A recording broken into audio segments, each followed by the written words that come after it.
Bisan kapila mo patuman og one-time big-time oil price hike ang mga kumpanya sa lana, ani ay mode of transportation nga dili apektado ang electricity-powered bike o e-bike. Ani ang report.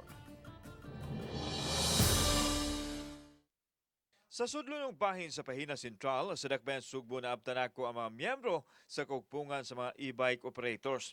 Dili sila makarelate kung presyo na lana ang hisgutan kay wa man sila mogamit ini.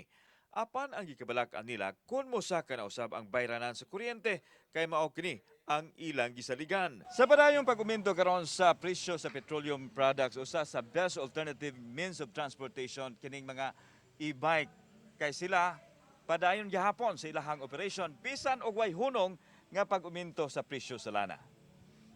Igo-igo raw sab ang ilang kita nga makabuhi silang pamilya apan limitado ang dapit nga ilahang mabiyahian sanglit gidid-an man sila nga makaagi sa mga dagkong karsada.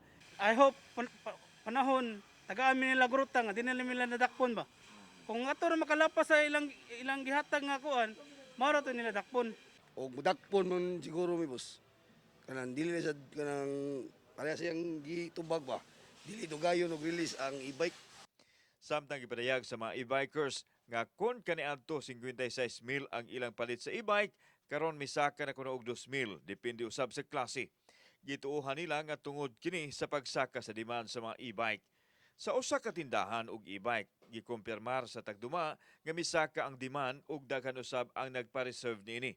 Apan mitambag sila nga sundon gyud ang proseso sa paggamit sa e-bike, ilabi na sa battery kay dali kining madaot ug mahal ang presyo kung mopalit og spare battery. Kusog-kusog yun ang e-bike kay medyo mo na laing alternative ron sa kanang regarding transportation ba. Ang dakbayan sa Sugbo midasig sa paggamit karon og electric powered vehicle aron dili magrabihan sa presyo sa lana ug makatabang pa sa pagpreserbar sa kalikupan.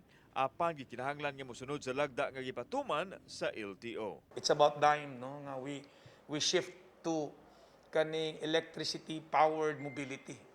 Kauban si Cleofer Lumayag, ako si Alan Domingo. Balitag, Bisdak.